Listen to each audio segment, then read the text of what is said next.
Are y'all ready for the review of Rebel Moon, the Star Wars killer? Would you shut up? I'm tired of hearing that.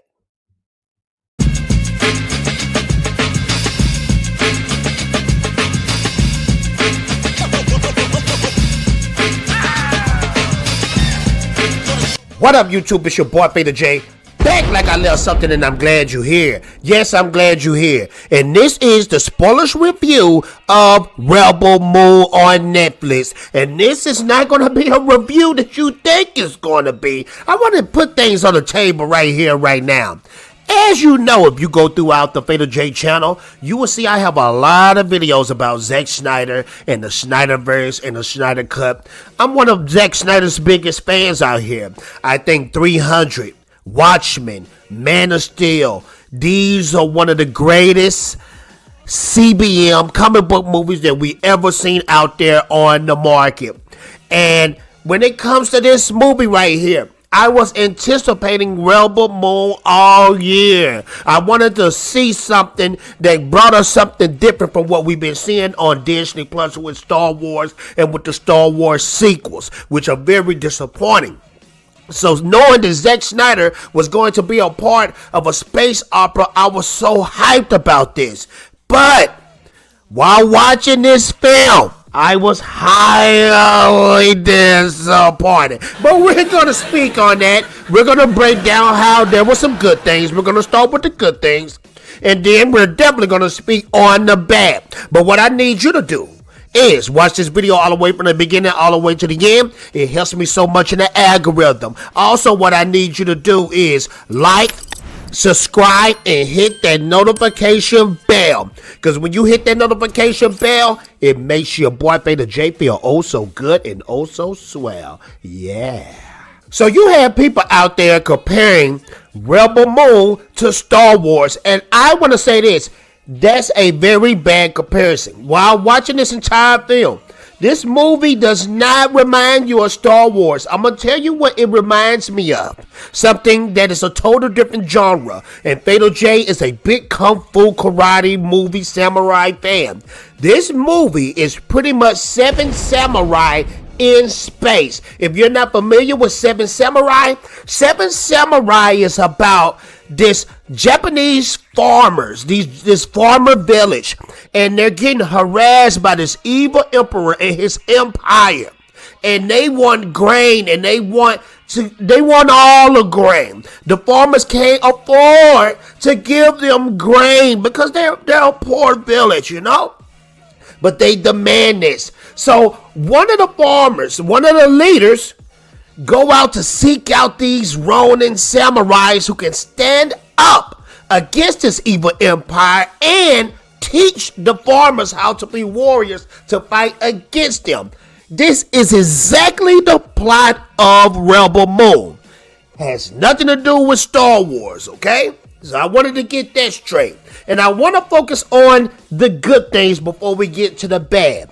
Let's speak on the good things. The good things is I actually enjoyed the acting of a lot of these characters in here. For instance, Sophia Boutella, who played Cora. I've always enjoyed her, and I'm glad at this moment in her Hollywood career, she's a leading star. She's always played side characters, and she always kill it. I can remember her being in the third Star Trek movie, the Chris Pine Star Trek movies, and she played an alien girl in there, and she killed it in that. She did a very good job. I remember her from just different projects, and she's a great actress. She did very well. A lot of these actors, they stood out in their acting for what they had. It wasn't much that they had, but they did a great job. Also, I want to speak on the action and the CGI. The action, Zack Snyder killed it with the action. Very violent, very brutal. And the times where I got taken out in the movie, the action always reeled me back in. The action was on point. The choreography was on point. Zack Snyder always delivered when it comes to the action. The CGI was fantastic at times. I'm going to say that. I was very shocked because Zack Snyder is a CGI king. He is the number one guy you go to in Hollywood when you want those action-packed CGI scenes. And at some point, the CGIs were hitting hard. It gave me a very different vibe from regular space operas like your Dunes and your Star Wars and your Star Trek. But it was times, and I'm going to get to the bag. I'm lingering to the bag now. It was times when the CGI was awful. I give you an instance. When we got to the Blood Axis, that's this tribe played by Ray Fisher. I think his name was Damian Blood Axe. When we got to his planet, the CGI was horrific. I mean, it was on some PlayStation 3 type stuff. The CGI that really took me out of the film, and I was shocked because Zack Snyder brings the heat when it comes to that stuff. Since now we're lingering to the bad, I'm supposed to get to the bad of this. The story. I understand that Zack Snyder was trying to world build. He's going to make this into a big universe. And everybody is saying, Fatal J, just wait until the director's cut. This movie should stand on its own. I shouldn't have to wait till the director's cut to get the full story of what's going on.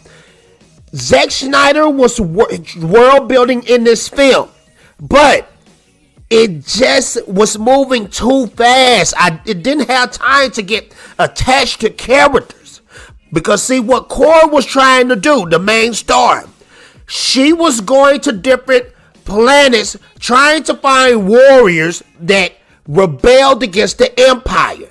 Warriors that she worked with. Warriors that she fought with. Because she used to be a part of this empire herself. But she realized this empire was very evil. So she's going around trying to find these warriors. Now, just like Seven Samurai, you have this warrior trying to find other warriors. But the thing about Seven Samurai, we get attached to these warriors. We learn about their lore. We learn about their story. So when they die, spoilers, when they die, we feel it. But while she was trying to go around and find these warriors, and they had come back and they fought and they died, I felt nothing because this movie, the pacing was just so fast. The story was going by so quick. And at times, I didn't understand what was going on. See, when it comes to a space opera like your Star Wars and Dune, it's very important to world build and slow down and give us some dialogue and just let us know who these characters are. Now, a lot of people didn't like the Dune movie that came out in the 80s for this because people was not familiar with Dune. Now, the people who loved the novels, they understood perfectly what was going on. But the pacing was too fast in Dune. People didn't know who these characters are. They didn't know who these characters were. Star Wars, A New Hope, did it right. What they did, they took their time. We learned about the Empire. We learned about the Jedi. We learned about Luke Skywalker. We learned about his relationship with his father and why his father was gone. We learned about this throughout the journey. And the movie New Hope, it's not that long. Probably the same length of Rebel Moon. So I think that's what hurt this movie the most, is that the pacing was just way too fast. If the story was good, and what I mean by good is, it has a lot of potential in it. But if the story was embellished more, I could rock with the bad CGI. I really could. But the story took me out. I didn't know what was going on. I was clueless of what's going on in this. So, unfortunate to say, this is not the Star Wars killer I was hoping for. I'm very disappointed. I'm not going to lie to you. I'm disappointed. I'm a disappointed man. When I saw the trailer, I just knew this was going to be tough. Now, I do like the concept of what Zack Snyder did too. Let me add the good in this. With these lightsabers. Now, they're not really lightsabers in a sense. They swords that can burn up, that can turn up. They didn't even really tell us really what was that all about either, how they work. Did you need to have a cyborg arm for it to get real hot? I just didn't understand that. And the creatures in this, the aliens, they're all creepy and have a demonic feel to them, you know? All the aliens that we came across in this movie, they were on some evil, creepy, sexual type stuff. I don't know, man. It's just, if you think I'm playing, peep out the bar scene when Cora and the other guy, what's his name? Micah Huseman, who played the character Gunner. When they went to the bar, it was creepy up in that joint. I don't know if Zack Snyder was trying to do the bar scene like in Star Wars. I forgot the name of what they called the bar in Star Wars. It's a certain type of name. I'll pull it up on the screen. But I don't know if he was trying to emulate that, but it just didn't translate well. You guys let me know what you feel about this. If I had the gray Rebel Moon, the everybody cut and not the director's cut, I'm going to have to give it a 6 out of 10. It was just lacklusting. The end battle, lacklusting. It was just a bunch of explosions in slow-mo. And that's another thing that I needed to speak on real fast is the slow-mo. The slow motion. Usually I'm rocking with Zack Snyder slow-mo. It's his signature move.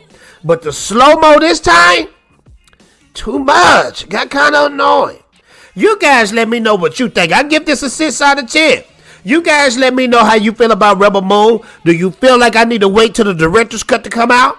Or do you think Rebel Moon is absolutely trash and it's supposed to be dead in the water? And do you think that the sequel, The Scar Giver, is going to be better? You guys let me know. Make sure to like. Make sure to subscribe. Make sure to hit that notification bell. Because every time you hit that notification bell, it makes your boy Fader J feel oh so good and oh so swell. Yeah. Thank you so much to my Patreons and my memberships. Make sure to join that. And I'm out of here. Bye. And we living it up.